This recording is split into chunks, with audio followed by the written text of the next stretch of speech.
Sesaat lagi Anda akan mendengarkan program Renungan Sahabat Seperjalanan bersama Pendeta Wendy Pratama. Selamat mendengarkan.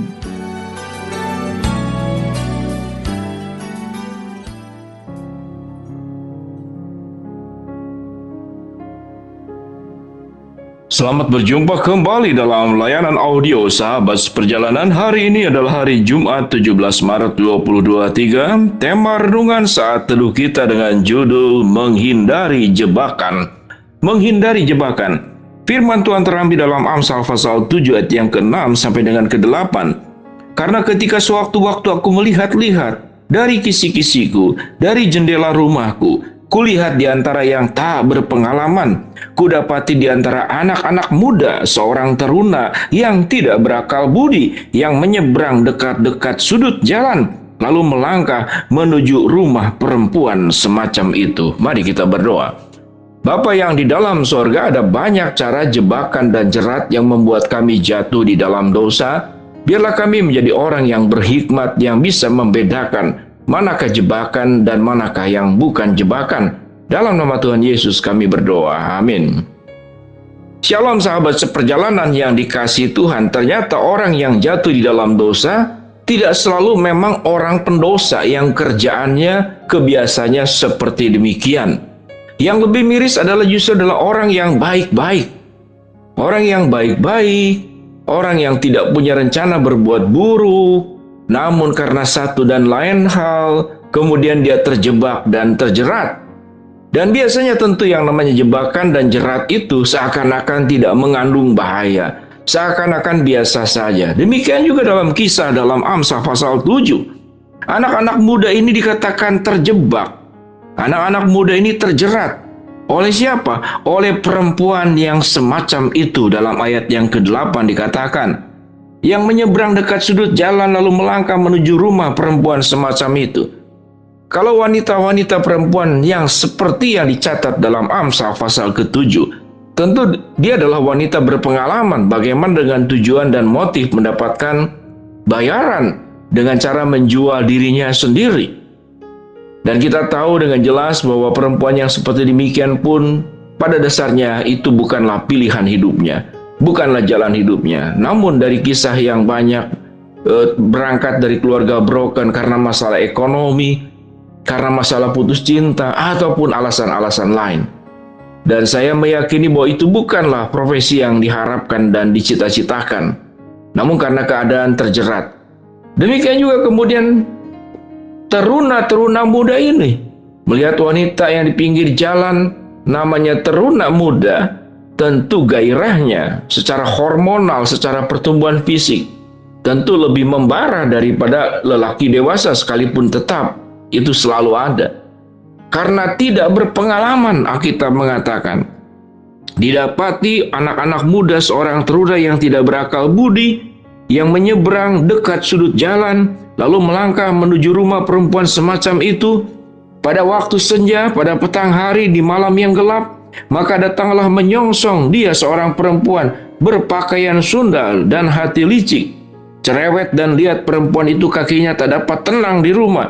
Sebentar ia di jalan, sebentar ia di lapangan, dekat setiap tikungan ia menghadang. Lalu dipegangnya orang teruna itu dan diciumnya. Dengan muka tanpa malu berkatalah ia kepadanya, aku harus mempersembahkan korban keselamatan, pada hari ini telah kubayar nasarku itu. Itulah sebabnya aku keluar menyongsong engkau untuk mencari engkau, dan sekarang ku dapatkan engkau. Telah kubentangkan permadani di atas tempat tidurku, kain lenan beraneka warna dari Mesir. Pembaringanku telah kutaburi dengan mur, gaharu, dan kayu manis. Marilah kita memuaskan berahi hingga pagi hari, dan bersama-sama menikmati asmara. Karena suamiku tidak di rumah, ia sedang dalam perjalanan jauh, sekantong uang dibawanya. Ia baru pulang menjelang bulan purnama. Ia merayu orang muda itu dengan berbagai-bagai bujukan, dengan kelicinan bibir ia menggodanya. Maka tiba-tiba orang muda itu mengikuti dia, seperti lembu yang dibawa ke pejagalan, dan seperti orang bodoh yang terbelenggu untuk dihukum. Sampai anak panah menembus hatinya, seperti burung dengan cepat menuju perangkap. dan dengan tidak sadar bahwa hidupnya terancam. Oleh sebab itu, hai anak-anak, dengarkanlah aku, perhatikanlah perkataan mulutku, janganlah hatimu membelok ke jalan-jalan perempuan itu, dan janganlah menyesatkan dirimu di jalan-jalannya. Karena banyaklah orang yang gugur ditewaskannya, sangat besarlah jumlah orang yang dibunuhnya. Rumahnya ada jalan ke dunia orang mati yang menurun ke ruangan-ruangan maut. Itulah ayat yang terdapat di ayat yang ke-19 sampai kepada ayat yang ke-23. Dengan demikian, kalau kita belajar kepada bagian-bagian firman Tuhan yang sudah kita baca tadi, sahabat seperjalanan, itulah jerat dan jebakan. Jerat dan jebakan yang tidak hanya seorang wanita buat seorang anak teruna muda, tapi jebakan dan jerat juga bisa bentuk finansial. Jeratan dan jebakan juga bisa bentuk adalah kehausan kepada kekuasaan. Jerat dan jebakan juga bisa bentuk ingin nampak seperti orang baik dan orang yang sok rohani.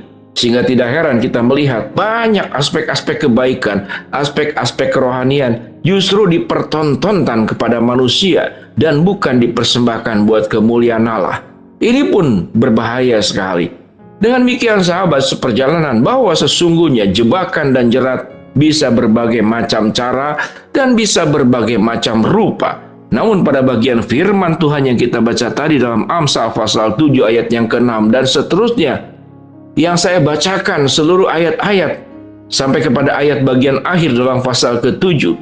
Ini berbicara tentang seorang wanita yang menjerat, yang menjebak seorang teruna muda. Ternyata bukan masalah finansial yang dibutuhkan, mungkin karena kesepian, karena suaminya sedang pergi. Dan Alkitab mengatakan suaminya akan pulang membawa sekantung uang. Jadi artinya itu jebakan juga, itu jeratan juga. Buat wanita ini juga adalah jebakan. Bagaimana menghadapi kesepian tatkala suaminya tidak di rumah.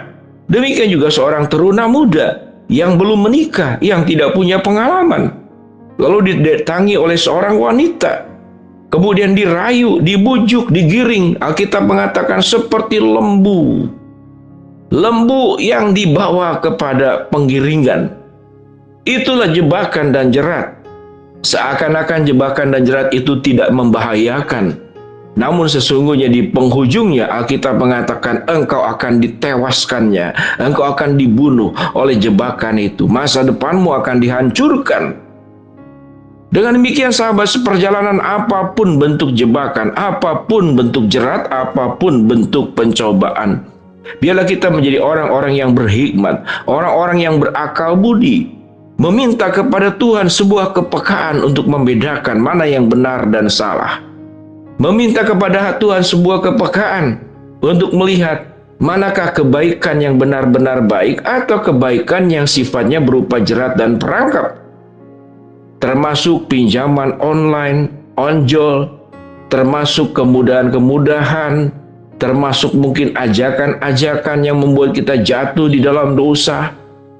Biarlah sahabat seperjalanan kita menjadi orang yang berpengalaman, orang yang berhikmat, orang yang mendengarkan suara Tuhan, orang yang punya kemampuan membedakan mana jerat dan jebakan dan mana memang berkat yang Tuhan sediakan untuk setiap sahabat seperjalanan. Kemampuan membedakan dua hal itu membuat kita menjadi pribadi akan terjerat dan terperangkap, terjebak, atau menjadi pribadi yang terhindari dari jerat, perangkap, dan juga semua cobaan-cobaan yang bisa terjadi. Mari kita berdoa. Bapa dalam surga, terima kasih buat kebenaran firman Allah. Biarlah kami menjadi pribadi yang terhindar dari jerat dan jebakan serta perangkap. Mau berdoa buat sahabat seperjalanan yang sedang sakit, Tuhan jamah sembuhkan. Sahabat seperjalanan yang sedang menghadapi masalah, Tuhan bukakan jalan. Sahabat seperjalanan yang sedang berdoa mengharapkan sesuatu, Tuhan kabulkan dengan cara dan waktunya Tuhan. Dalam nama Tuhan Yesus kami berdoa. Amin. Shalom sahabat seperjalanan, Tuhan memberkati kita semua.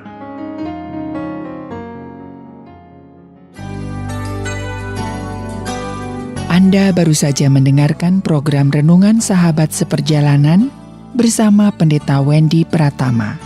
Terima kasih atas perhatian Anda. Tuhan Yesus memberkati.